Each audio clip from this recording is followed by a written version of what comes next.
matter whether or not, for example, the economy is doing really strong as to whether or not you feel good? Most people say no. Some people say, well, you bet. No, does it matter how your relationships are going? Does that determine how you feel? Is how you feel determined by the weather, by how much sun or rain there is? Is it determined by how other people treat you? I'm here to tell you the answer to that is no. I'm not saying that it doesn't complement or support you feeling one way or another. I'm saying how you feel at any moment in time is purely designed and the result of how you are directing your own mind and body at that moment. What I'm saying to you is no matter what has happened in your life, you are in control of your own states. And once you understand that, number one, and number two, you use that ability, you now have control over your life at a whole new level. And you have more fun and joy and passion than you ever dreamed of once you take that responsibility and take that control. Now, for some people, when they say, well, that seems like a heavy responsibility, well, look at the opposite. What's the price of not managing your states? Well, I'll ask you a question. What does John Belushi, Elvis Presley, Freddie Prince, Jimi Hendrix, Janis Joplin, and Marilyn Monroe, what do they all have in common? They're all people that never learned how to manage their state, that's what. They all were people that had every reason in the world to be happy by anybody else's standards, but who destroyed themselves, literally killed themselves in the end. I mean, Belushi's one of my favorite examples. Why? Because I like this guy. Didn't you? Wasn't this a fun guy? I mean, if you were to think of somebody, didn't you feel like this guy that you could connect with? I don't know about you, but I really enjoyed him. And millions of other people did as well. He had what most people would think would make them happy. He had all these people that loved him, appreciated his work. He got to be creative. He was in movies. He was in television. He was on Broadway. I mean, here was a guy that was spontaneous. He had a great family that totally loved him. He had all the money and fame that most people think that they could possibly want or need, and yet he's not here. How come? He's dead. Why? Not because of old age, you'll recall, but because this man did not know how to control his own emotions within himself, and he tried to change the way he was feeling by using drugs. He used drugs as a way to change his state, and he's no longer here. And neither of the other people I mentioned on this list.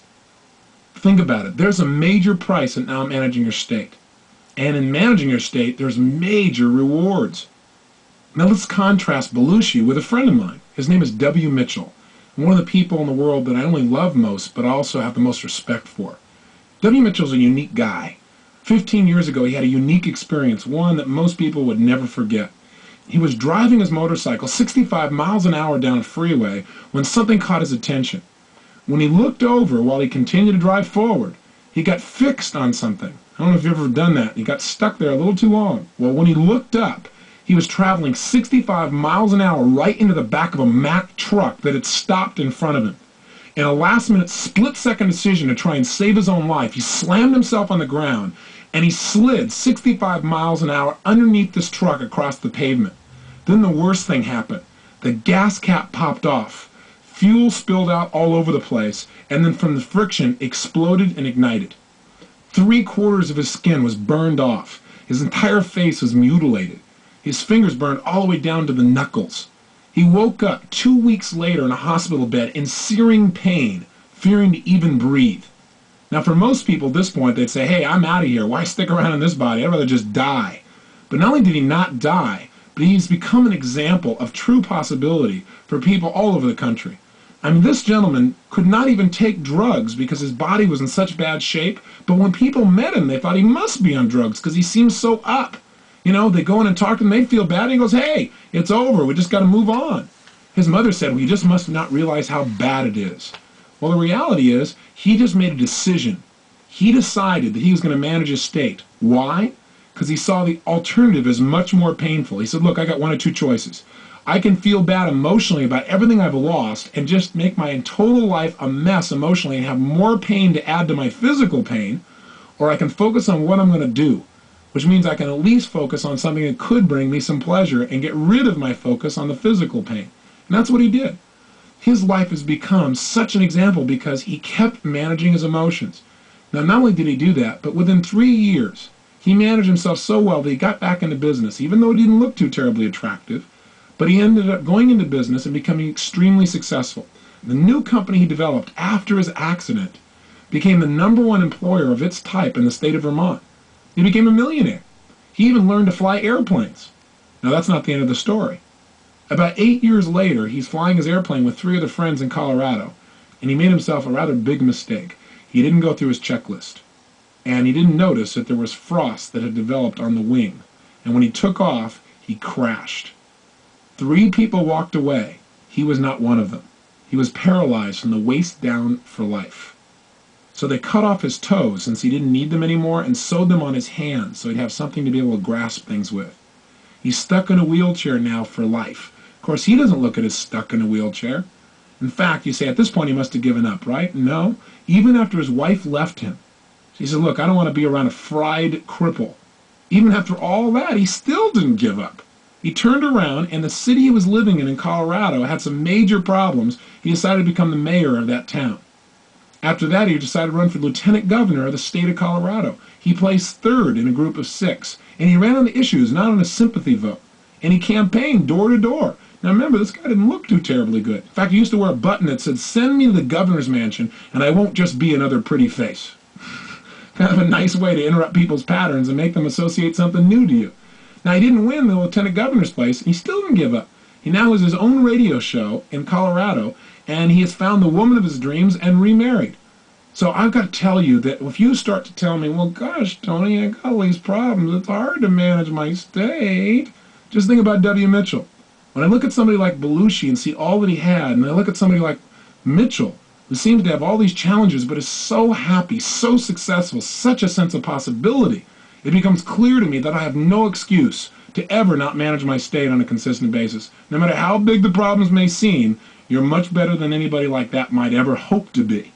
So how do we manage our states? Well, one, remember, I believe virtually everything in life comes down to why to first, then how to.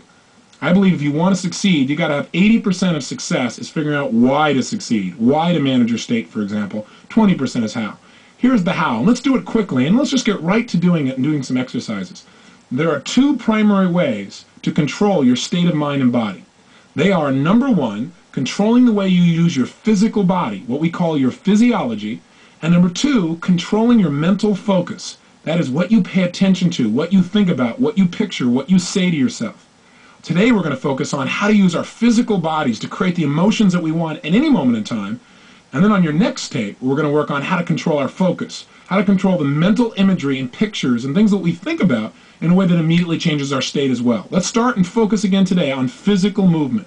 Now I want you to think about something here.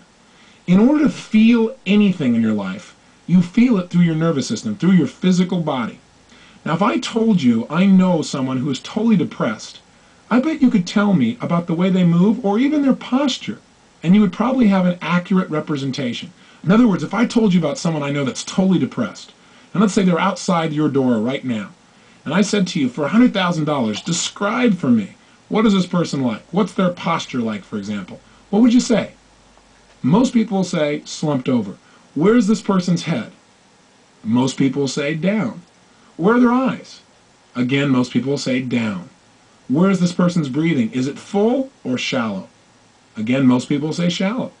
And where is this person's facial expressions? Are their muscles in their face pulled up and tight, or are they down and slack? Again, most people say slack. How did you match up with these descriptions?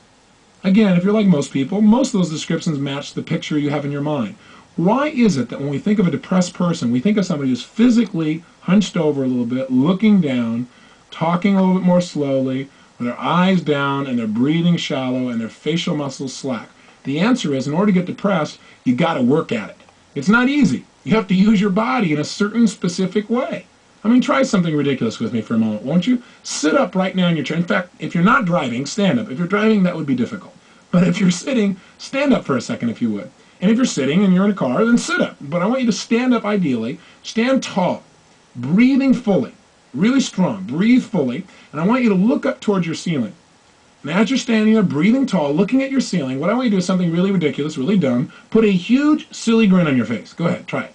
Oh, come on, nobody's noticing. You're by yourself. And if they are noticing, then you'll get their attention anyway. Put a big grin on your face. Look at the ceiling. Listen to me now. Now, what I want you to do, while you stay standing tall with your shoulders back, breathing fully with this big grin on your face, I want you to get depressed without changing any aspect of your body. Don't change your facial expression. Oh, come on, you can do it. Hang in there. Get depressed. No, you know, some of you are cheating. I can tell. I'm in the room. If you drop those shoulders, if you drop your head, if you stop breathing, or if you stop smiling, it doesn't count. Stand tall, breathing big, Big smile, looking at the ceiling.